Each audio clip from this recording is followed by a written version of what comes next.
ಇಲ್ಲಿ ಒಬ್ಬ ಮನುಷ್ಯನ ಜೀವನ ಕಿತ್ಕೊಂಡಿದ್ದಾರೆ. ಅದ್ರದ್ದು ಒಂದೊಂದು ಕಥೆನೂ ಆ CCTVಗಳು ಹೇಳ್ತವೆ.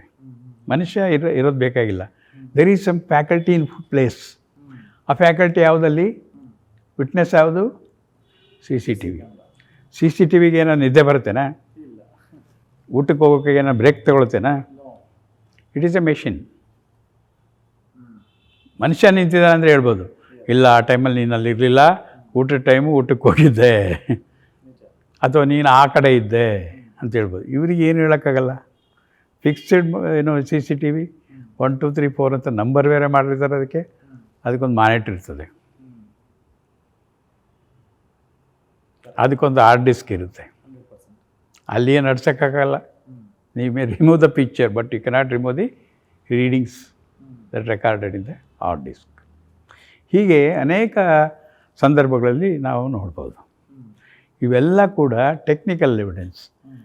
ನೀವು ಓರಲ್ ಎವಿಡೆನ್ಸ್ ಬದಲಾಯಿಸ್ಬೋದು, ಡೈರೆಕ್ಟ್ ಐ ವಿಟ್ನೆಸ್ ಎವಿಡೆನ್ಸ್ ಬದಲಾಯಿಸ್ಬೋದು.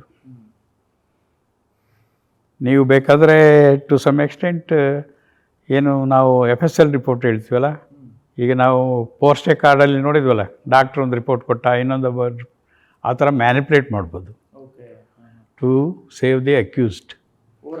ಬಟ್ ಇಲ್ಲಿ ಟೆಕ್ನಿಕಲ್ ಎವಿಡೆನ್ಸಲ್ಲಿ manipulation is I can near to impossible. I can't say no ಅಂತ, ನಿಯರ್ ಟು ಇಂಪಾಸಿಬಲ್. ಏನಂದರೆ ಇಲ್ಲಿ ನಾವು ಕೋರ್ಟಿಗೆ ಕೊಡಬೇಕಾಗಿದ್ದು ಒಂದು ಸರ್ಟಿಫಿಕೇಷನು ಅಥವಾ ಏನು authentication that this was traced and it was recovered as it is and where it is ಅಂತ. ಅಂದರೆ ಯಾವುದೇ ಮ್ಯಾನಿಪ್ಯುಲೇಷನ್ ಇಲ್ದಿರ ಅದನ್ನು ನಾವು ತಗೊಂಡಿದ್ದೀವಿ, ಇದೇ ಥರ ರೆಕಾರ್ಡ್ ಆಗಿದ್ದು. ಅದಕ್ಕೆ ಸಾಕ್ಷಿ ಹೇಳಿದರೆ ಸಾಕು, ದಟ್ ಈಸ್ ಅಡ್ಮಿಸಿಬಲ್. ಈಗ ಹೊಸದಾಗಿ ಬರ್ತಕ್ಕಂಥ ಕಾನೂನು ಇದೆ, ಜುಲೈ 1ರಿಂದ ಬರೋದು. ಇದು ಕೂಡ ನಾವೇನು ಹೇಳಿದ್ವಿ, oral evidence, documentary evidence, circumstantial evidence, ಹಾಗೆ ಹೇಳ್ತಾ ಹೋದರೆ ನಿಮಗೆ ಏನು ಎಕ್ಸ್ಪರ್ಟ್ ಎವಿಡೆನ್ಸು ಅಂತ.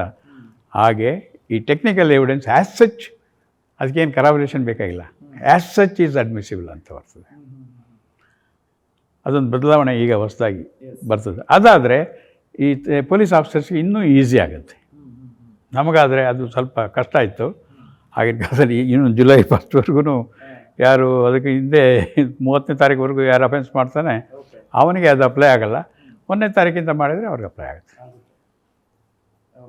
ನೋಡಿ, ನಾವು ಇಷ್ಟು ಮಾತಾಡೋದೇ ಬೇಕಾಗಿಲ್ಲ, ಅದೊಂದು ಮುಂದೆ ಇಟ್ಟರೆ ಸಾಕು. ಹೇಗೆ ನಿಮ್ಮ ಈಚೆಗೆ ನಾವು ಯಾವುದು ಹಾಸನದ ಗಲಾಟೆಗಳೆಲ್ಲ ನೋಡ್ತಾ ಇದ್ದೀವಲ್ಲ, ಪೆನ್ ಡ್ರೈವ್ಗಳು ಅದು ಇದು ಅಂತ. ಆದರೆ ಅದನ್ನು ಕೂಡ ಮಾಡಿದವನು ಕೂಡ ಅಪರಾಧಿನೇ, ಮಾಡಿದವನು ಕೂಡ ಇದನ್ನು ಪ್ರಚಾರ ಮಾಡಿದವನು ಕೂಡ ಅಪರಾಧಿನೇ. ಅದು ನೋಡಿ ಬ್ಯೂಟಿ. ಯಾಕೆಂದರೆ ಕಾನೂನಲ್ಲಿದೆ, ಅದನ್ನೇನು ಬದಲಾವಣೆ ಮಾಡಿಲ್ಲ.